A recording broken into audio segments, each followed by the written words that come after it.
Hello আসসালামু আলাইকুম everyone, welcome back to my channel Khushbu Afrin kitchen and blogs. তো আজকে আমি আপনাদের জন্য আরেকটি রেসিপি নিয়ে আসলাম, সেটা হচ্ছে চানা চাট। আসছে রমজানে আপনারা এই চানা চাটটি ট্রাই করতে পারেন। তাহলে চলুন দেখে নেওয়া যাক এটা কিভাবে বানাতে হয়। তো আমি চলে আসলাম চানা চাটটি বানানোর জন্য। তো আমি এইখানে কিছু কাবুলি চানা আর কিছু কালা চানা আগে থেকেই সেদ্ধ করে জলটা ঝরিয়ে নিয়েছি। আর চানা কিভাবে সেদ্ধ করতে হয় এটা সবাই জানে, তো আমি এই জায়গাটা আসলে স্কিপ করে দিলাম। আর এইখানে আমি একটা আলু আগে থেকেই সেদ্ধ করে এরকম ছোট ছোট টুকরো করে কেটে নিয়েছি, আর দুইটা কাঁচামরিচও কুচি করে কেটে নিয়েছি। এখন আমি আলু আর কাঁচামরিচটা এই চানার সাথে মিশিয়ে দেব।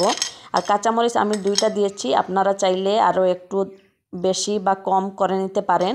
আর এখানে একটা পেঁয়াজ আমি কুচি করে কেটে নিয়েছি, আর এক মুঠা ধনিয়া পাতা এটাও আমি কুচি করে কেটে নিয়েছিলাম। এখন আমি চানার সাথে মিশিয়ে দেব। আর এখন আমি দিয়ে দিচ্ছি এইখানে 1 চা চামচ তেঁতুলের চাটনি।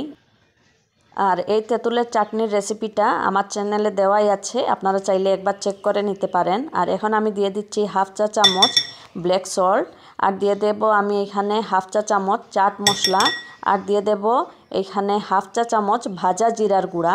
আর ভাজা জিরা যদি আপনাদের কাছে না থাকে, সেই ক্ষেত্রে আমরা রেগুলার যে জিরা পাউডার খাই এইটা শুকনা কড়াইয়ের মধ্যে ভেজে তারপরে দিয়ে দিতে পারেন। আর দিয়ে দিলাম আমি এখানে 1 চা চামচ পুদিনা চাটনি, আর দিয়ে দিচ্ছি কিছু ভুজিয়া। তো ভুজিয়াটা এটা আপনারা আপনাদের পছন্দ অনুযায়ী একটু কম বেশি করে নিতে পারেন।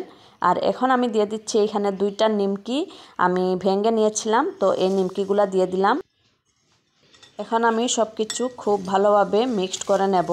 আর আপনারা এখানে আমি যা যা মশলা দিয়েছি এগুলো আপনারা চাইলে একটু কম বেশি করে নিতে পারেন, এটা নিজের পছন্দ অনুযায়ী কমিয়ে বা বাড়িয়ে দিয়ে দিতে পারবেন। আর এখন আমি দিয়ে দিচ্ছি এখানে 3 থেকে 4 চামচের মতো হবে টমেটো সস। তো এখন টমেটো সসটা দিয়ে আরও একবার আমি ভালোভাবে মিক্সড করে নিলাম। আর আপনাদের হাতের কাছে যদি পুদিনা চাটনি বা এগুলা না থাকে, সেই ক্ষেত্রে আপনারা শুধু টমেটো সস দিয়েই করতে পারবেন, কিন্তু ওইগুলা দিলে আরও একটু ভালো হয়। হয়ে গিয়েছে আমার চানা চাট, এখন আমি আপনাদেরকে পরিবেশন করে দেখাবো। হয়ে গিয়েছে আমার মজাদার চানা চাট। আপনারা এটা বিকালে আপনার বাচ্চাদেরকে বানিয়ে দিতে পারেন, আশা করছি বাচ্চারা এটা পছন্দ করবে, বা কোনো মেহমান আসলেও চটজলদি বানিয়ে নিতে পারেন। আর আমার এই রেসিপিগুলি যদি আপনাদের কাছে সহজ লেগে থাকে, তাহলে প্লিজ একটা লাইক দিতে ভুলবেন না।